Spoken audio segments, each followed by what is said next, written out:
사랑하는 성도 여러분, 어떠한 전쟁이든 승패의 마침표를 찍는 마지막 승부가 가장 치열하고 가장 손에 땀을 주게 합니다. 오늘 우리가 대하는 이 룻기서 본문 또한 마지막 승부가 펼쳐지는 본문입니다. 특별히 고엘 제도와 관련해 보아스의 마지막 승부를 오늘 본문은 우리들에게 보여줍니다.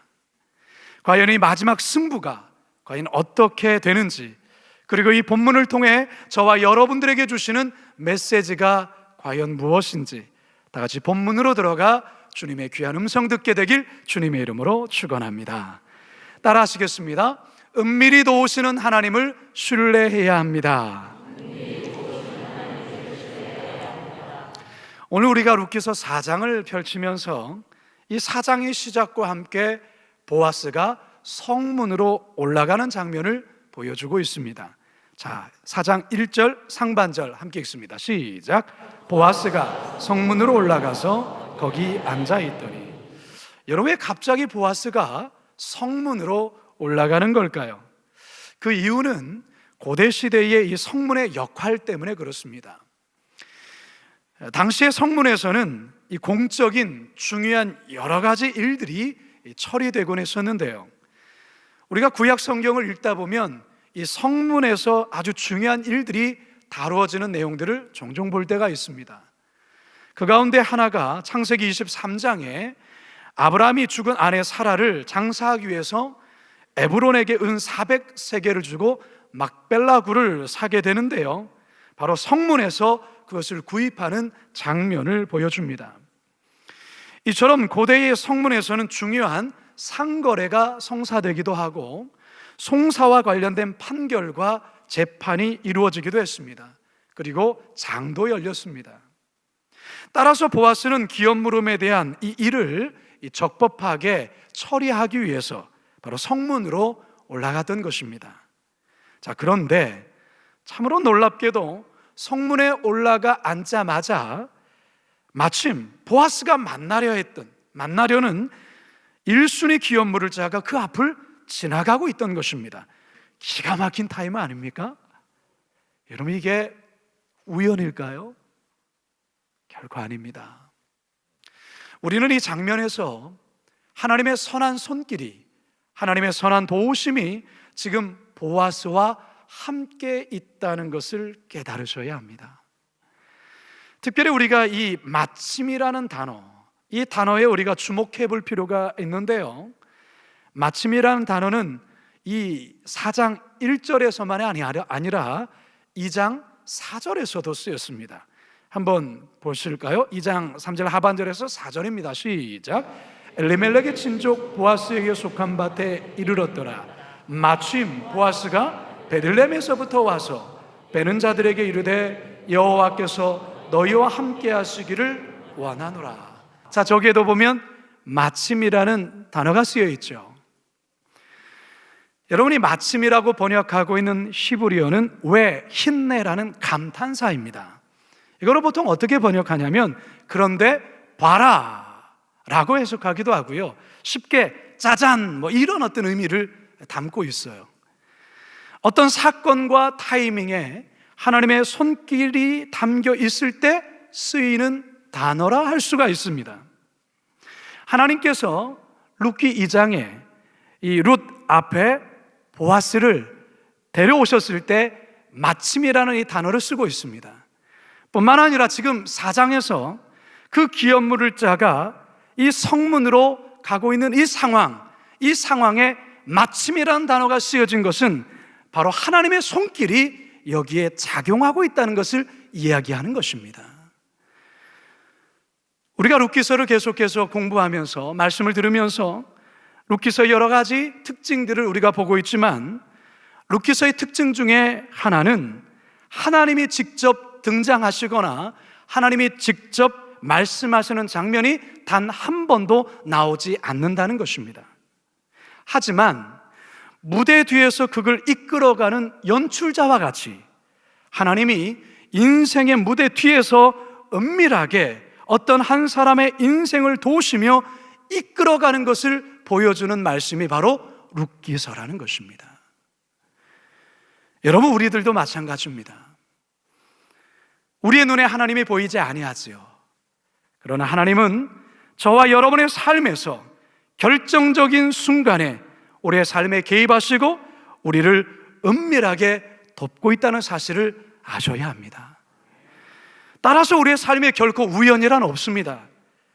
우리 믿는 사람들 운이 좋아서 이런 표현하면 안 됩니다. 이런 말은 그리스도에게 결코 맞는 표현이 아닙니다. 하나님의 손길과 하나님의 섭리하심이 우리의 인생의 사소한 삶의 그 자리에도 미치고 있다는 것입니다. 우리 인생의 기가 막힌 타이밍과 어떤 사건 속에 우리 하나님이 역사하신다는 사실입니다. 여러분 믿으십니까? 그래서 이사야 선지자는 하나님에 대해서 여러 가지로 표현하지만 이와 같은 표현도 했던 적이 있습니다. 이사야서 45장 15절입니다. 시작. 구원자 이스라엘의 하나님이요 진실로 주는 스스로 숨어 계시는 하나님이시니이다. 아멘. 무슨 말이냐? 하나님, 어떤 하나님이냐? 숨어 계셔서 은밀히 도우시는 하나님이시다. 그와 같은 말씀입니다. 사랑하는 성도 여러분, 우리가 우리의 인생을 이렇게 돌아보면 그때는 잘 보이지 않았던 하나님의 손길이 시간이 지나서 돌아보면 하나님의 손길이 보이는 순간들이 있어요. 여러분, 이번 한 주 동안도 한번 돌아보세요. 여러분의 삶 속에 하나님께서 반드시 은밀히 도우신 사건이 있었습니다. 우리가 모르는 것뿐이죠. 우리가 못 알아차리는 것뿐이죠. 하나님은 우리를 여전히 도우십니다. 이 시간도 은밀히 도우십니다. 바라기는 여전히 우리를 돕되 은밀하게 도우시는, 숨어서 도우시는 그 하나님을 만나시고 또한 그 하나님을 신뢰하시며 우리의 삶의 순간순간을 승리하시는 성도들 되길 주님의 이름으로 축원합니다. 두 번째 한번 따라 하시겠습니다. 어떤 상황에서도 침착해야 합니다. 어떤 상황에도 침착해야 합니다. 성문을 우연히 지나가 있는 이 기업물을 자, 그러나 그 속에 하나님의 손길의 역사가 진행되고 있습니다. 보아스는 그를 성문 위로 올라오라고 요청을 합니다. 이어서 보아스는 성읍 장로 10명을 그 자리에 초청을 하는데요, 2절 함께 읽습니다. 2절 시작. 보아스가 그 성읍 장로 10명을 청하여 이르되 당신들은 여기 앉으라 하니 그들이 앉으매. 이 보아스가 성읍 장로 10명을 초청한 이유는 이 고엘 제도와 관련해서 이 처리하는 것을 공적으로 다룬다는 의미가 있습니다. 그리고 초청한 이 10명의 사람들은 이 일의 증인과도 같은 역할을 하는 사람이라 할 수 있겠습니다. 그래서 10명의 장로를 초청하고 기업물을 1순위에 해당되는 그 사람을 초청한 가운데 이제 보아스는 본격적인 안건을 상정을 합니다. 기업물을 자로서 고엘 제도를 이행하겠는지를 장로들이 있는 자리에서 그를 공개적으로 묻고 거기에 대한 답을 듣기를 원하는 것입니다. 자, 이 고엘 제도를 이행하겠느냐라고 묻게 되죠. 이때 이 사람 어떤 대답을 할까요? 4절 하반절입니다. 시작. 그가 이르되 내가 물으리라 하는지라. 무슨 말입니까? 하겠다라는 그 말이에요. 여러분, 이게 곤란한 대답이 나온 겁니다. 이렇게 되면 보아스가 고엘 제도를 이행하고 싶어도 할 수가 없습니다. 왜죠? 제가 전에 말씀드렸지만 고엘 제도를 이행하는 이 순서가 있습니다. 얼마나 신적으로 가까운 그 순위가 있다라는 것이죠. 근데 그 1순위 되는 이 사람이 하겠다라는 겁니다. 그러면 보아스는 룻과의 약속을 지킬 수가 없습니다. 여러분, 이 상황 어떻게 해야 됩니까? 여러분, 이럴 때일수록 내가 기대했던, 내가 고대했던 그런 상황이 펼쳐지지 않을 때 오는 그 당황함 속에서 우리는 더욱더 신중하고 차분해야 합니다. 보아스가 이 사람이 내가 물으겠다, 내가 그것을 행하겠다라고 얘기는 했지만 이 사람 말 이변에 뭔가 딴 속셈이 있다는 것을 순간 느끼게 됩니다. 그래서 보아스가 그에게 이 고엘 제도를 이행하겠다고 수락하게 되어질 때에 마땅히 해야 될 구체적인 일을 추가로 이야기를 합니다. 그 내용이 이제 5절에 나오는데요, 이 5절의 내용이 나온 이후에 갑자기 이 사람의 태도가 바뀝니다. 어떻게 바뀌느냐? 6절을 먼저 보겠습니다. 6절 시작. 그 기업 물을 자가 이르되 나는 내 기업에 손해가 있을까요? 나를 위하여 물으지 못하노니 내가 물을 것을 내가 물으라. 나는 물으지 못하겠노라 하는지라. 여러분, 이 사람이 지금 무엇을 얘기를 하고 있습니까? 내가 이거 손해될 것 같은데 나 그럼 안 해. 지금 이 말이에요. 여러분, 이 사람이 지금 순간적으로 말을 바꾸는 것은 이유가 뭐냐면 손해볼 거라는 것을 알게 되어지자 이거를 취소하는 것입니다. 다시 말해서 이 사람은 고엘 제도를 이행함으로 어떠한 이익을 생각했다, 그 말이에요. 어떤 이익이냐면, 여러분, 나오미에게 소유한 집, 그러니까 살고 있는 집 또한 땅이 있었습니다. 그것을 자신의 것으로 만들려고 했던 속셈이 있었던 거예요. 기업은 물을 때에 나오미와 결혼을 해야 됩니다. 그를 통해서 자식을 낳아야 됩니다. 그리고 그 자식을 통해서 엘리멜렉의 가문에 그 가문을 이어주는 게 바로 고엘 제도입니다. 자, 그런데 이 사람은 어떤 계산을 했냐면, 나오미는 늙은 여인입니다. 이미 늙었습니다. 기업 물을 자로서 나오미와 결혼한다 해도 나오미는 늙어서 애를 낳지 못합니다. 그 상태로 죽게 되어지면 나오미가 그나마 갖고 있었던 그것을 이 기업 물을 자 1순위가 차지할 수 있습니다. 이걸 계산했던 겁니다. 그런데 이 사람이 미처 생각하지 못했던 것 하나가 있습니다. 그게 무엇이냐? 바로 룻입니다. 사실 기업 물을 자는 나오미가 아니고 며느리 룻과 결혼해서 자식을 낳아야 되고 그 모든 기업을 낳은 자식에게 돌려주는 것입니다. 근데 이 사람은 그거를 생각하지 못했고 나오미와의 결혼만을 생각했던 것입니다. 이것을 보아스가 알아차렸고 그것을 정확히 짚자 이 사람이 말이 바뀐 겁니다. 이러면 나 손해보는데? 나 그러면 안 해. 이겁니다. 여러분, 5절 함께 읽겠습니다. 5절 시작. 보아스가 이르되 내가 나오미의 손에서 그 밭을 사는 날에 곧 죽은 자의 아내 모압 여인 룻에게서 사서 그 죽은 자의 기업을 그의 이름으로 세워야 할지니라 하니. 여러분, 고엘 제도가 어떤 제도입니까? 제가 여러 번 말씀드렸지만 이 고엘 제도는 유대 사회 속에서 어느 한 친족이 경제적으로나 또 여러 가지 어려움으로 인하여서 그 대가 끊기게 되어지는 그 어려운 상황 속에 가까운 친족이 그것을 다 떠안고 그것을 회복시켜주는 그런 제도가 고엘 제도입니다. 따라서 고엘 제도를 행하려고 하면 희생을 감수해야 됩니다. 헌신을 해야 된다, 그 말이에요. 그런데 이 사람 헌신은커녕 이것을 통하여서 등골 빼먹으려고 하는 거예요. 이 불쌍한 나오미, 어렵게 베들레헴으로 돌아온 이 불쌍한 이 여인을 통하여 그가 갖고 있는 것까지도 이거를 차지하려고 했던 게 이 사람이라는 거예요. 이 나쁜 사람이라는 거죠. 여러분, 이 사람 이름이 누굽니까? 뭡니까? 예? 성이 아시오, 이름이 무게입니까? 아무개? 성경에 아무개라고 나옵니다. 한번 볼까요? 4장 1절 하반절 시작. 보아스가 그에게 이르되 아무개여 이리로 와서 앉으라니 그가 와서 앉으매. 여러분, 이 사람 진짜 이름이 아무개일까요? 아니에요. 이 사람 이름이 있습니다. 보아스가 4장 1절에서 이 사람의 이름을 불렀을 겁니다. 그런데 왜 성경은 아무개라고 기록되어 있을까요? 여기에 특별한 의미가 있습니다. 룻기서를 기록한 이 저자는 이 모든 상황 속에서 이 나쁜 사람, 하나님의 뜻을 이루기보다는 자신의 배만을 위하여 땅의 것만을 바라보는 이 사람, 그의 이름 성경에 기록될 가치조차 없다 하면서 그의 이름을 빼버리고 아무개라고 쓰는 거예요. 사랑하는 성도 여러분, 여기에 아주 깊은 영적인 교훈이 있습니다. 사랑하는 성도 여러분, 하나님께서 우리에게 귀한 직분을 주셨고 하나님께서 우리에게 귀한 성도라는 신분을 주셨습니다. 그 신분과 그 직분은 이 땅에서 마땅히 해야 될 역할이 있음을 이야기하는 것입니다.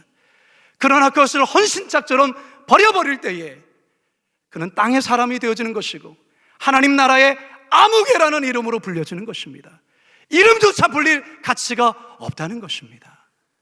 성도 여러분, 우리는 이 아무개 같은 사람이 결탄코 돼서는 안 될 것입니다. 어쩌면 보아스에게 있어서는 사실 방금 전의 상황은 큰 위기가 아닐 수 없죠. 1순위가 자신이 모르겠다고 하니까 이제 길이 없는 거예요. 그런데 보아스는 그 순간에도 아주 침착하며 예리한 판단력을 통하여 이 어려운 고비를 잘 헤쳐나갔던 것입니다. 여러분, 이 보아스의 침착함, 이 보아스의 예리한 판단력 속에 하나님의 보이지 않은 은혜의 손길이 함께 있다는 것 여러분 보이지 않습니까? 그렇습니다. 사랑하는 성도 여러분, 우리가 인생을 살아가면서 우리들 앞에도 내가 기대했던, 내가 예측했던 그런 환경과 상황이 펼쳐지지 않을 때가 있습니다. 그때 우리는 당황하죠. 그때 우리는 낙심하죠. 그때 우리는 이제 끝났다라고 말하죠. 이제는 끝이야, 소망이 없어. 아니요, 그렇게 쉽게 빨리 결단하면 안 됩니다.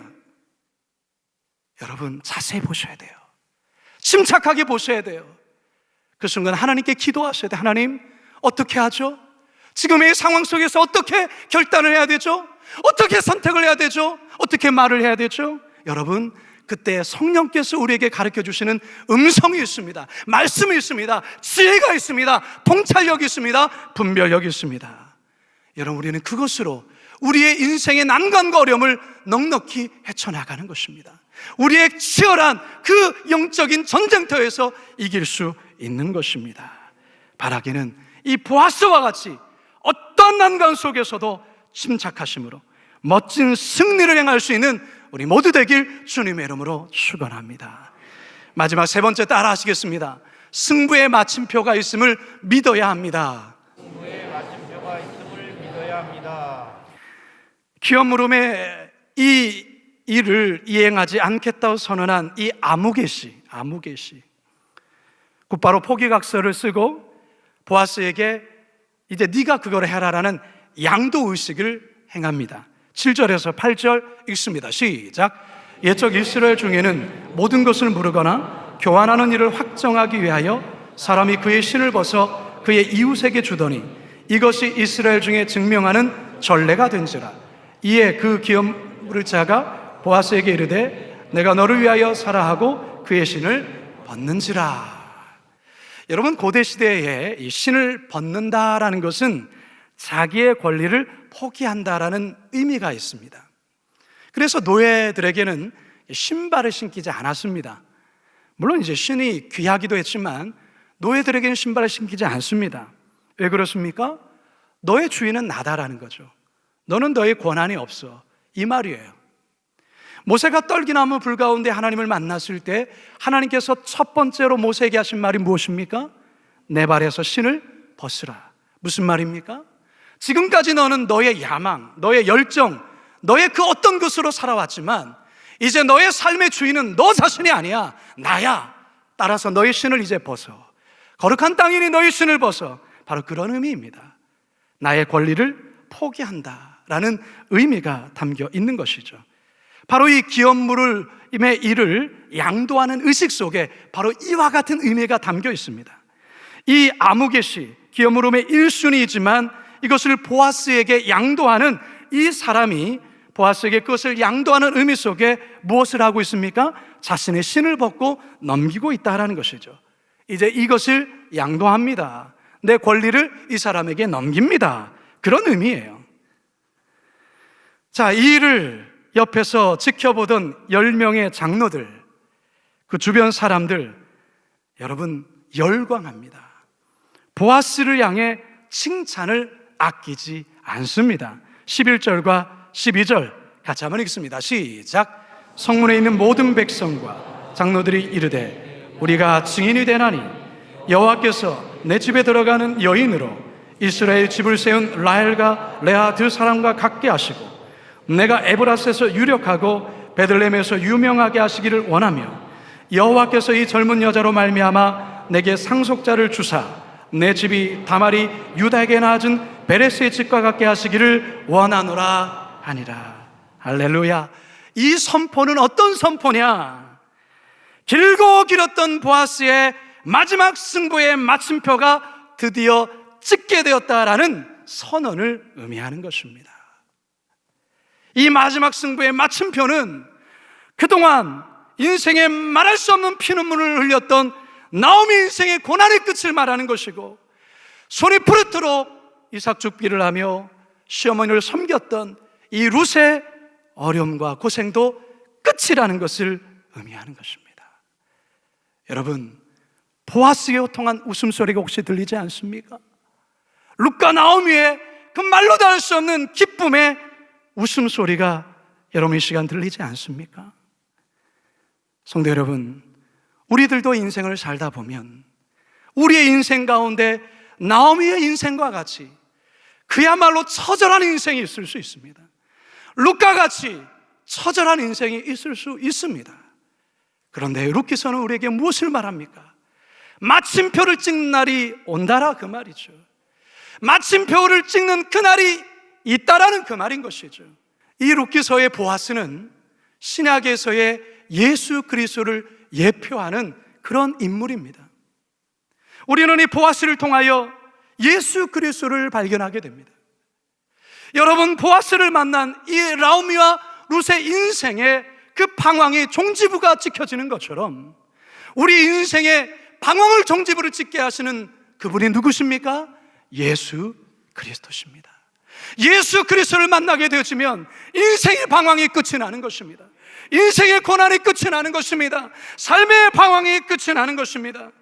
전에도 한번 말씀드렸던 것처럼 인생의 방황은 예수님을 만나면 끝이 나고 신앙의 방황은 좋은 교회를 만나면 끝이 난다. 여러분, 그 말씀 드렸던 적이 있죠.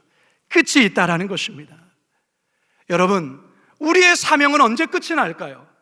이 땅에서의 죽는 날, 그리고 우리가 하나님 앞에 나아가 하나님 앞에 서는 그날이 우리의 사명이 끝나는 그날이 될 것입니다.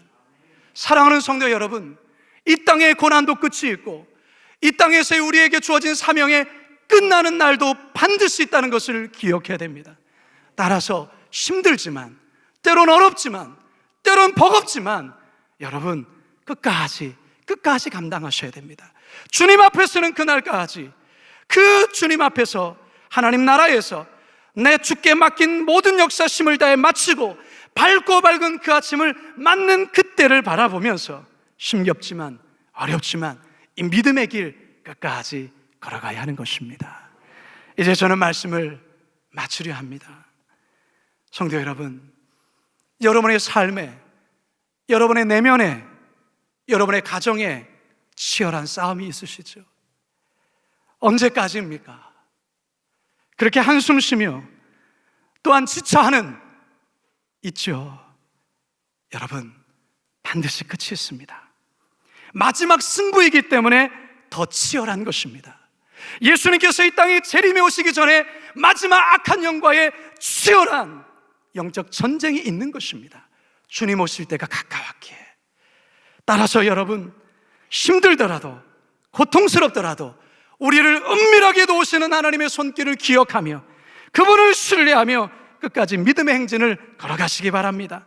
하나님께서 순간순간 주시는 지혜와 분별력을 갖고 섣부르게 속단하지 마시고 하나님의 지혜를 구하시며 인생의 어려운 상황들을 헤쳐나가시기 바랍니다. 그래야 할 때 언젠간 우리의 삶의 끝 앞에 쓸 것이고 주님 앞에 영광스러운 모습으로 쓰게 될 그날이 올 줄로 믿습니다. 그와 같은 저와 여러분 되기를 주님의 이름으로 축원합니다. 축원합니다. 축원합니다.